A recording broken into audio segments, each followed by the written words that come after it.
right, welcome to the November 22nd, 2023 edition of News from the Front Lines of Business by DW Huff Consulting, where we help our small business owners to build, grow, and enjoy their wealth.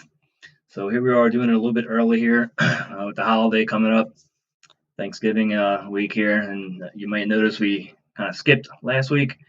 Things made kind of crazy at the office, but here we are again with some news and some observations to help you out.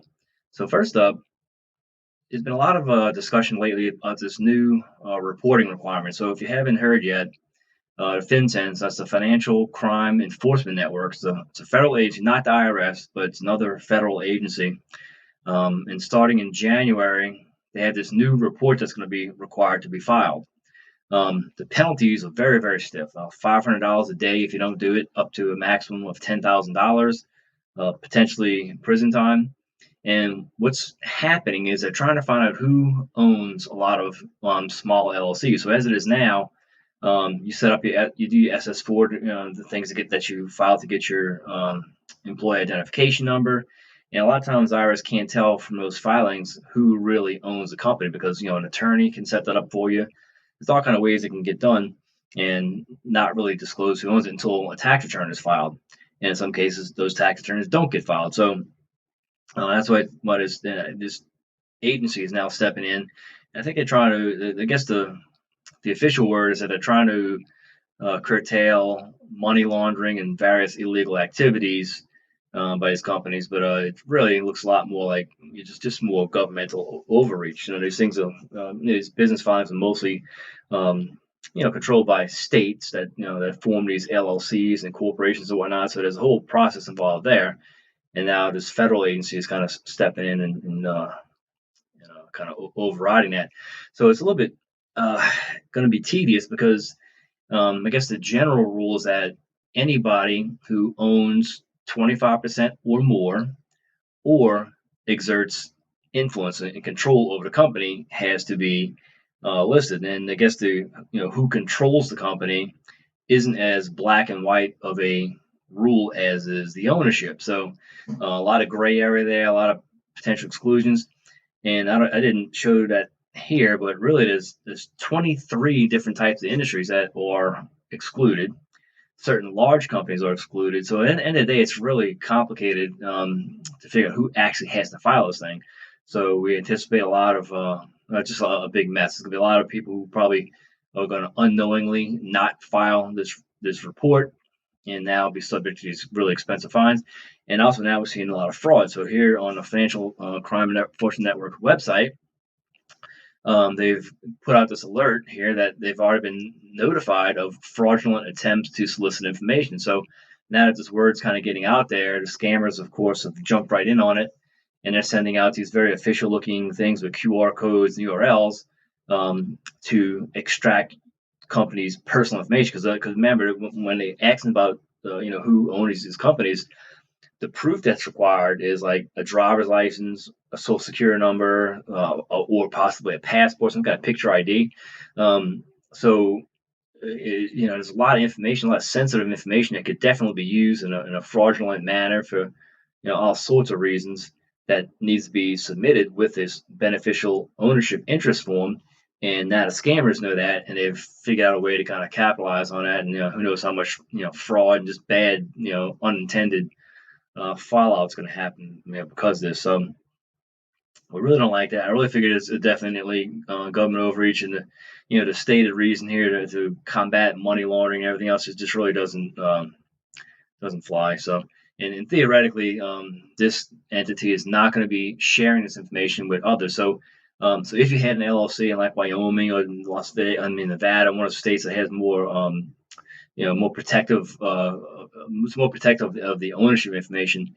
It's supposedly not going to be shared back to the Secretary of State, so they're going to maintain this database and not, and supposedly not share it with anybody. But we all know how that kind of shakes out with, sensitive data and the government's attempt to control it, and it always seems to not really work out as good as they would expect. So. So they reach out. There'll be a lot more clarification and of exactly who needs to file as to get going. But But overall, there's going to be pretty much every small LLC out there is going to need to be sending in this report. Is what it's kind of looking like. All right, so with that, a lot of news lately. So, and I hate to keep bringing this up. So, Dave Ramsey, so he does a lot of good things, um, but there's been a lot of coverage, and I guess it's more last week than now, of this comment he made about withdrawal rates. So, as we have talked about many times here, the 4% rate is kind of the generally accepted rate, right? So, when you have a retirement account, what that is basically if you have some amount of money and you don't exceed a 4% drawdown of that account, it should last 30 years or more. So that's kind of like the framework we use for retirement. Most people expect to say, 30 years or so, maybe even a little bit more, where they're going to be relying on that money. So that 4% is the generally accepted safe withdrawal rate where we know it's going to never completely get depleted. All right, so Dave Ramsey makes this comment. So one of his guys on another podcast mentioned a 4% withdrawal, which is the accepted rate, right? So somebody asks advice, one of Dave Ramsey's employees answers the question correctly. Somehow it gets back to Dave on his show, and he pretty much goes ballistic on the guy and says, "Oh, we should be using the 8% rate." And so he keeps, I guess, relying on this fact that he has some mutual funds that have a historic growth rate of 12%. So he's thinking, 12, percent is the growth rate. You take out 8, it's not going to run away. But that's really not accurate. I mean, there's so many things wrong with that. I don't even know where to even start. Um, but here's this chart here by Morningstar, and they look at the 30-year withdrawal rate and based on certain equity allocation. So on a left-hand column there, they have the equity. So whether it's 100% stock or 0% stock at the bottom, they kind of show you at different withdrawal rates how what rate you can use, and based on these Monte Carlo the statistical simulations, what rate you could pull out and how long they expect it to last with 100% security. So at your most aggressive possible allocation there is, um, at best, that 8.5% rate lasts 10 years. If you did a 5.9% rate, it would only last 15 years. So, as we get out to the 4 year, something below 4%, then we see how it goes out 25, 30 plus years out there, into perpetuity. And then we know we would never want to use 100% equity. That 60-40, where 40% is bonds and fixed income is, I guess, more normal.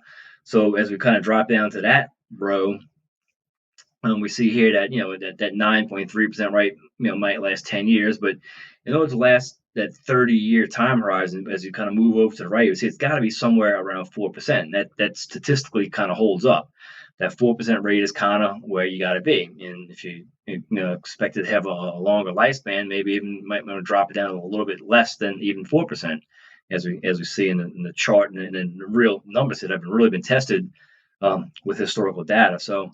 So that 8% rate in pretty much any allocation has almost no probability of lasting 30 years. Because when we look at this chart over here and we go 30 years out, there's no allocation, going from 100% down to 0% with just bonds. There's no allocation that can possibly, with statistical certainty, last for 30 years or more. That's above 4%. So. I don't know. I guess just another example of Dave Ramsey saying something stupid just to get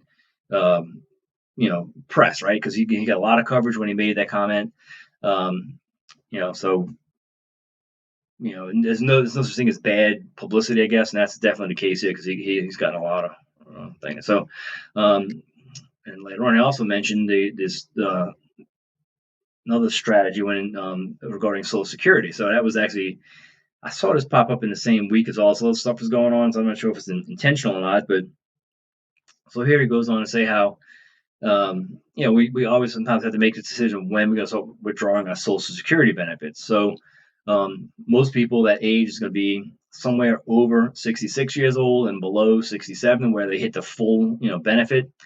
If you withhold on, hold back on taking those payments a little bit later, that rate can go up as much as another 25% if you hold off until age 70. So a lot of people will go that route to ensure a higher paycheck.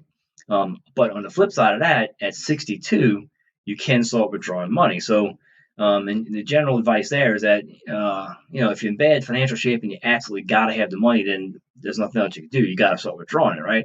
But maybe possibly you might still be working, a whole bunch of other reasons, or maybe going into like a semi-retirement phase. In general, starting at 62 is bad because you take a pretty big haircut on your benefit. And so, yeah, so you're talking about 3 or 4 years worth of withdrawal. So that could knock your benefit down by 25% or more of what it would be. So generally don't like that because I like to think of Social Security as it's like an income insurance check, right? So I'm not really thinking about it like a lump sum, like this scenario. So basically, he goes into his whole spiel, and he says that at age 62, you can take your money, invest 100% of it in a good mutual fund, as he describes it, and that sum there will grow up to some crazy amount of money that you can now tap into to supplement other things that you have going on. So once again, we go back to the historical looking at the market. We know depending on which allocation you use, it's possible you might see a 12% growth rate, but you're talking about probably $15,000 to $18,000 over the course of these 3.5 or 4 years, so that you might be pulling out. So it's really hard to make that amount of money grow to the point where it's really gonna substantially affect what you can pull out of that retirement account. So because of the fact that it's not guaranteed in that type of investment, and Social Security, we like to think is, it just seems like a really, really bad idea to start pulling out at 62 if you don't need to, right? So if you're already working, don't pull out until you stop working.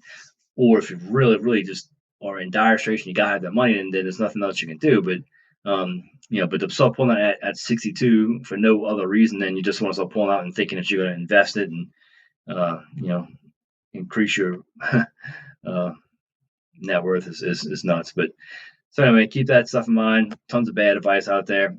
But the last thing, I guess I want to back up a second here. For some year-end planning type things. So we got the uh, reimbursable plan. All right. So if you have a small business here, this reimbursable plan is a way for a small business to um, reimburse an owner for certain expenses. So it could be like automobile expenses, office and home would be one. So certain other expenses that may ordinarily be written off by a company, but you may be paying for it personally. So if you adopt this reimbursable plan and you physically actually write a check, so let's say you use the office in your home, and you figure out, there's ways to calculate what a reasonable amount of rent is, but you could essentially rent the house back from yourself, some office use, and it's not a huge deduction, but it is a way to kind of squeeze some tax breaks out of expenses that you don't really have to pay out of pocket per se.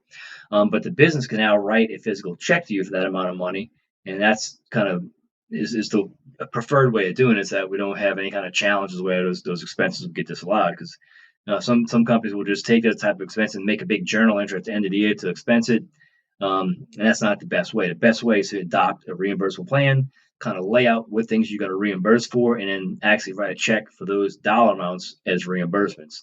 So that works out much better than any other option. So reimbursable plan, talk to us about that if you're a business owner, because that's it's a good thing to adopt now and even go backwards, because we can retroactively write some of those checks now at the end of the year. So like to look at that kind of thing, because that's an easy thing to do right now as we get into the year end kind of closing here. So yeah, so that's about it. So my closing thoughts. So we are rolling into Thanksgiving. We're about to travel here. We're not going to be in the office very much. So I don't know. I think I always like to reflect back on this time of year and be thankful. It's before the my least favorite holiday, which is Christmas. But this is a good one. I find it's a little less commercialized. I find so spend some time with your family, have something good to eat, watch some football, and we will see you out here next week.